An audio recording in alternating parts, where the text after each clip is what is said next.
I never should have moved to Sunnierfield. It's a town, but it's not a town.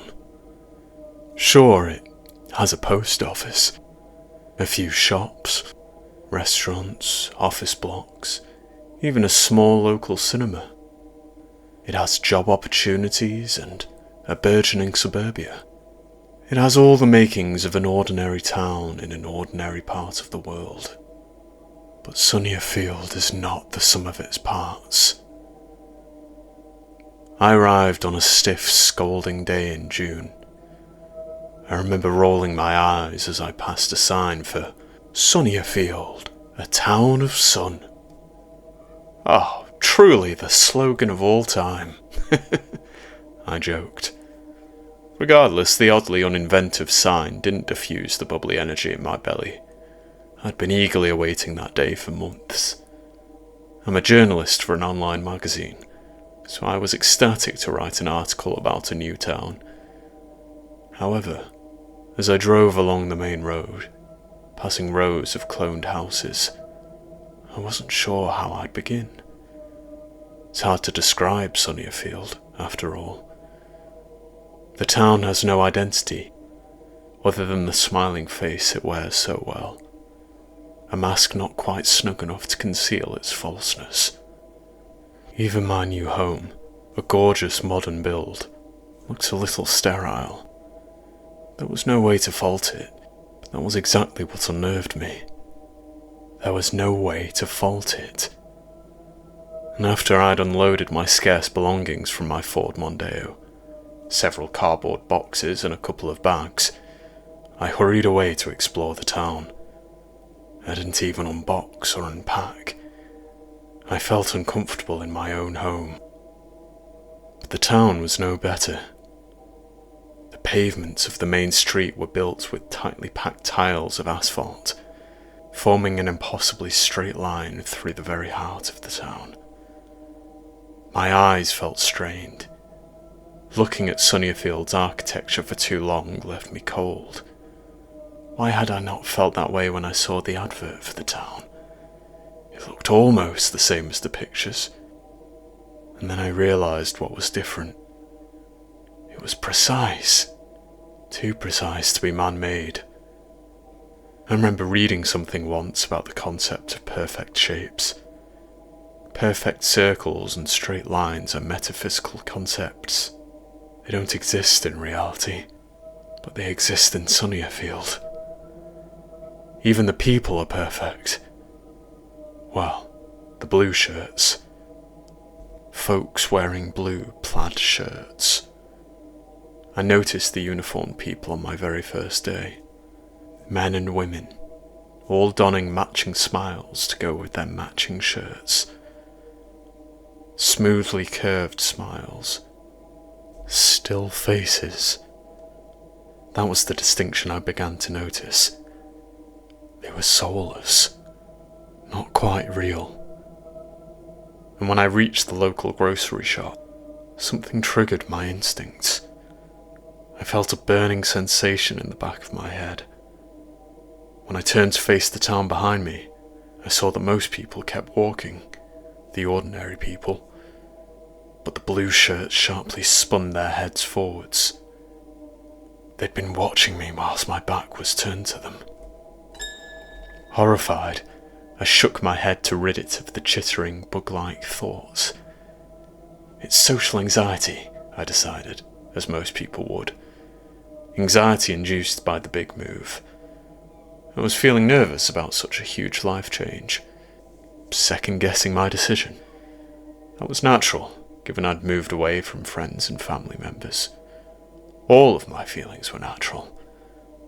I smiled at shoppers as I walked into the store, and suddenly I felt happy again, as if a miniature worker had remembered to flip an on switch in the mood department of my brain. I no longer had a care in the world, and I mirrored the joyous townsfolk around me, happily shoveling groceries into my trolley. When I queued to pay, I listened to the overlapping conversations of my fellow customers. And that was when I noticed numerous accents, Australian, French and Russian voices created an international cocktail of colourful tones. To the side, a blonde-haired surfer fellow and a rather disgruntled Japanese lady were talking to a member of staff. He looked a little sickly, and she looked animated. As for the worker, he was a man of average build, average height, and average weight. In fact, his entire appearance was utterly forgettable, other than the blue shirt he wore. "Hey!" A jovial American voice sounded behind me.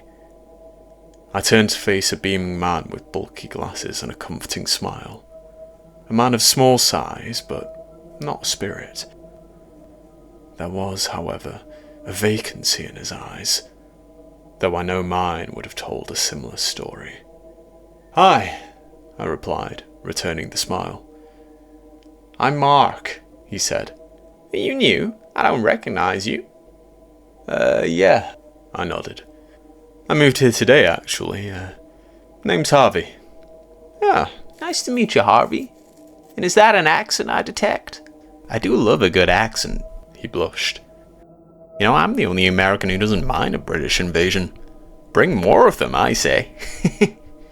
I nodded, raising an eyebrow. "You know, it's funny, I've heard so many different accents today. Who knew that people all over the world would want to move to an English town?" Mark's bright smile faltered for a second, and then it returned, as if he'd been reset. But he spoke in a whisper.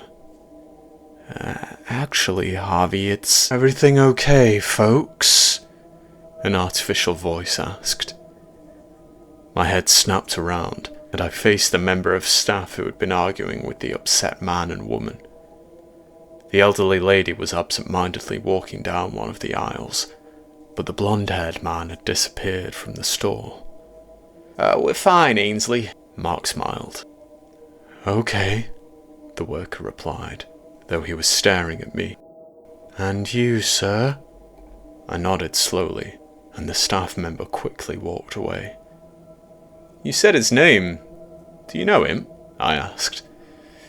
"I know all of them," Mark whispered solemnly. I didn't know what he meant. "Well, Ainsley had a strange energy," I said. Mark's face twitched, as if his real self had woken once more. "You know, Harvey, I like to host film nights at my house. Would you like to come?" I scratched my neck uncomfortably. I was actually planning..." "You knew it would be a good opportunity to mingle," Mark urged. "You must want to make some friends." "That's a lovely offer, Mark, but I have to unpack my belongings," I said. "My house is a tip right now." The American didn't say anything else. He simply pleaded with his eyes, wide pupils magnified by the lenses of his prominent spectacles. I swallowed the sigh at the back of my throat, and I nodded pleasantly. "I can delay unpacking until tomorrow," I said. Mark nodded, though he still didn't seem happy, and we exchanged contact details. Around 8 o'clock that evening, I arrived at the man's house and knocked on his door, shuffling nervously on my feet. Mark was real, not like the blue people, but something still didn't feel right about him. Nothing felt right about Sunnierfield. I could sense the abnormality of the place seeping into my pores, controlling my mind, the smile on my face. It is a terrifying experience to feel genuinely and falsely gleeful. When my new friend opened the front door, he was wearing a tight bow tie, a faded denim jacket, and an unwavering smile, as if our earlier conversation hadn't happened. "Harvey!" he cried joyously. "Come inside, buddy. I want you to meet the gang." The near-skipping gentleman, dressed in dapper garbs, led me through his familiar home. I realised it had an identical design to mine, other than his personal belongings. But that wasn't too surprising in a new town. Everything was neatly and endlessly replicated. "Everybody, this is Harvey," Mark announced as we entered the living room. There were 3 friends waiting in the lounge. The elderly Japanese lady from the store, a fragile woman in her mid-20s, and a middle-aged man with a blocky build. "So that's Emmy, our wizened leader," Mark said, motioning towards the elderly waving woman. "And this little Barbie doll is Kendra." "Hey," the young brunette said. "Screw you, Ken." Mark laughed. "Oh, and that bearded hunk is Bob." The middle-aged fellow simply offered a slight nod of the head. "He's not much of a talker," Mark smirked. "But he's a fellow Brit. He'll make you feel at home." "Lovely to meet all of you," I said, nodding awkwardly before sitting on a spare armchair. "So, what film are we watching?" And just like that, everybody fell silent. The jubilant faces packed their things and left town. I understood what had happened. I felt it too. The happy switch had been flipped from on to off. And I'd flipped it. "This isn't a film night, Harvey. It's a meeting," Mark explained. "You never should have come to Sunnierfield." The sun went down, as did the town's illusion, and then came the terror, the dawning realization that I was royally porked. Mark was telling me what I already knew, what I'd felt from the moment I crossed the border between reality and Sunnierfield. "What's wrong with this place?" I asked. "It isn't a place," Bob grunted gruffly. "You've noticed our accents, right?" Kendra asked. "I don't even speak English," Emmy muttered shakily. "But I can understand everyone, and everyone can understand me." My eyes narrowed. "What? I don't..." "This isn't a British town, Harvey," Mark said. "I came here from Utah, took a left turn off Highway 12, and then I saw the sign. I took a turning off an expressway near Tokyo." Emmy sniffled, gazing at her lap. I paused, frowning at the realization that my memories were fragmented. "I came off the M6, near Warrington. No, perhaps a little south of there. And then I was here." Mark nodded. "It was the same for everyone. We were all drawn to this place. Job opportunities, sunshine, utopia." I shook my head disbelievingly. "No, this is nonsense. We can't have reached the same town from different corners of the earth. If I drive along the main road and take the exit, I "Would wake in bed," Kendra finished. "We've tried to leave. Everybody has tried. We're trapped here, Harvey." "No, that can't be a..." "You already know it's true," Mark said. "You've seen the way this place was built. It doesn't look human. Even the name feels wrong, doesn't it? Sunnierfield. Feels like something's interpretation of the perfect town." "It changes people," Bob said. "It makes us happy. But it's not real happiness."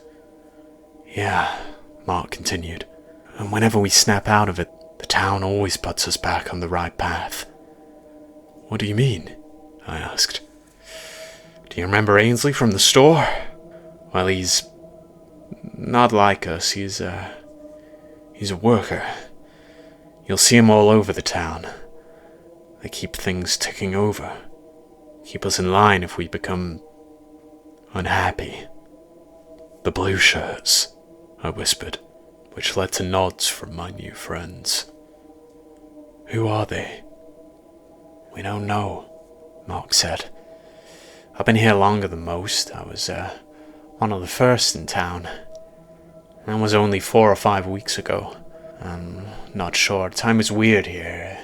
Back then the whole place was full of blue shirts. I was grateful when some of these fine folks started showing up. Until I realized we were all stuck in this hole. But as long as we've got each other, we'll be fine. Well, wait, why hasn't Austin turned up? The four friends anxiously looked around, as if they'd only become aware of their missing companion when they woke from the trance. "Oh, he hasn't been looking well lately," Emmy said. "Barely uttered 2 words when I saw him at the shop earlier." Then there came knocking at the door. Everybody stiffened, sensing the wrongness in the air. The perfect air, reeking of roses. Well, to my nose, but Sunnierfield smells different to all people. "Don't," Mark shook his head as Bob stood. "Don't answer it." "I have to check," the hulking man replied, marching towards the front hallway. "Bob, I don't feel good about this," Kendra whispered. "Don't answer the door." But the man had already reached the entrance, and the rest of us had shuffled into the living room's doorway to see who had knocked at such a late hour. It was the sickly, blonde-haired man from the store, but he no longer looked unwell. He looked fine. Just fine. Fine hair, fine smile, and fine eyes. Utterly average, ordinary. He was wearing a blue plaid shirt. "Austin," Bob warmly said. "We were wondering when you were..." With a clunking sound from below the house, like a generator dying, all exterior lights extinguished. And when they returned, Austin was nowhere to be seen. "Where did he go?" Mark gasped. "And what was he wearing?" Emmy asked. "It looked like..." "Don't say it," Mark pleaded. "Not Austin, He looked drained," Kendra whimpered. "Drained of all joy."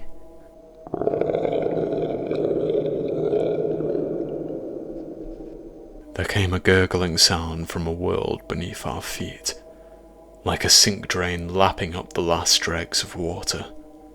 Only it was louder than a bullhorn of hell. "What's happening?" I asked. "I don't know," Mark said, running back into the living room to look out the windows. "I don't know, Harvey. We've never seen anything like this." "The room has changed," Emmy whispered. The old woman nodded at her surroundings, and we all looked around. Mark's photographs, lining the mantelpiece, all displayed an identical picture of Sunniefield's main street. "What?" Kendra cried. "Guys, the door!"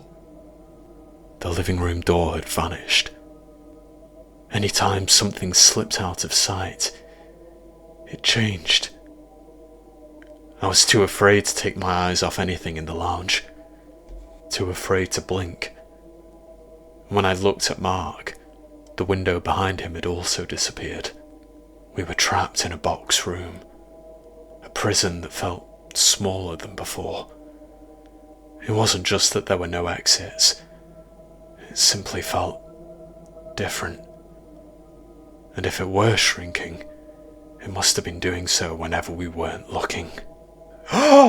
Mark yelled, pointing at one of the photos on the mantelpiece. We all gathered around a framed picture much like all of the others, except it displayed a moving shape. A figure was walking down the street, striding closer. "Austin," Bob grunted. "How is he?" "He's walking towards us," Emmy whispered, backing away. And I did the same. "Kendra, get away from it!" Mark barked. "What are you doing?" Kendra began. Before she did anything else, a hand burst through the frame, ripping a hole in the photo and shattering the glass encaging it. Austin's fingers seized Kendra's neck and lifted her from the carpet. His demonic face followed.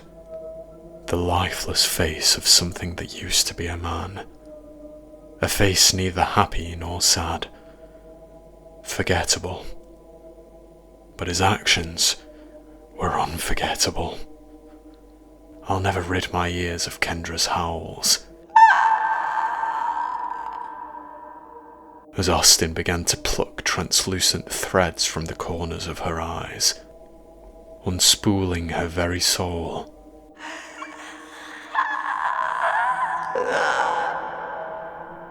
She wheezed and brayed like a dying foal.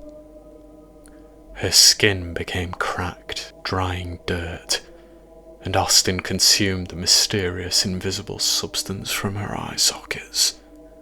"Do something!" Emmy croaked, shaking feebly. Ah! Mark unleashed a battle cry, charging into the fray with a bottle in his hand. He swung it at Austin's head, sending the horrific man reeling back into the world of the photograph. Motivated by a similar burst of adrenaline, I began shredding every photograph in the room with eager fingers.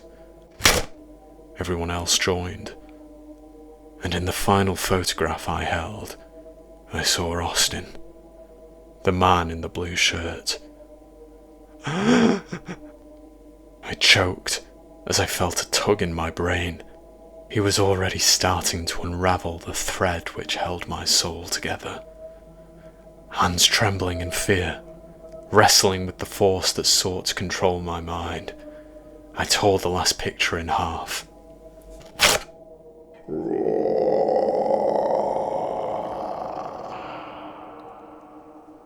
A bellow sounded from below, and, with no more than a blink, the room returned to normal. The door and the windows reappeared. All furnishings were in the right places. There were torn photographs of Mark and his family on the carpet. The pictures no longer displayed Sunnierfield. "Kendra?" Emmy sobbed, kneeling beside the aged, withered woman who was lying on the floor. "Kill me," Kendra gasped. "Kill me before I become like him." "Kendra, no." "No." Mark sobbed. I will never feel joy again," she whispered coldly. "I know it. Better than I have ever known anything. Do you know how that feels, Mark?" He shook his head, tears collecting in his eyes. "It feels like nothing," Kendra said. Bob walked over, placing a hand on Mark's shoulder. It must be done. My eyes widened in horror as the huge man raised a large knife, one he'd mysteriously acquired, and plunged it into Kendra's face without a moment's thought. No questioning the horrifying nature of her request, he brutally murdered the girl within seconds of her uttering those final words. With no cares in the world, as if it were any ordinary Monday. And then another terrifying thing happened. We all laughed. I'd never felt such joy, never found anything so comical in my life. My heart swelled with absolute contentment. There was a brightness in my bones. I felt entirely well, healthy, happy. But I simultaneously felt terrified that I found Kendra's death so humorous. "Who else thinks Austin looked cute as heck?" Mark asked, possessed by Sunnierfield once more. "I'll tell you this much. Demon or not, I would." We chortled heartily, before enjoying an evening of festivities and films. We danced, sang, and partied around the corpse of Kendra, whose knifed face bled into Mark's chic Peruvian rug. But he was only concerned about the stain. And I endured a 10-month trance. I've seen hundreds of people come and go since last June. Today, the happy switch flipped off for the first time in a long time. I recalled the horrors of that day and finally woke up. I've been asleep for nearly a year. I must free myself whilst there is still time. I realise that this place is feeding us with happiness. That's what makes us taste so divine. We are trapped in Sunnierfield, and we need help before this place drinks our joy.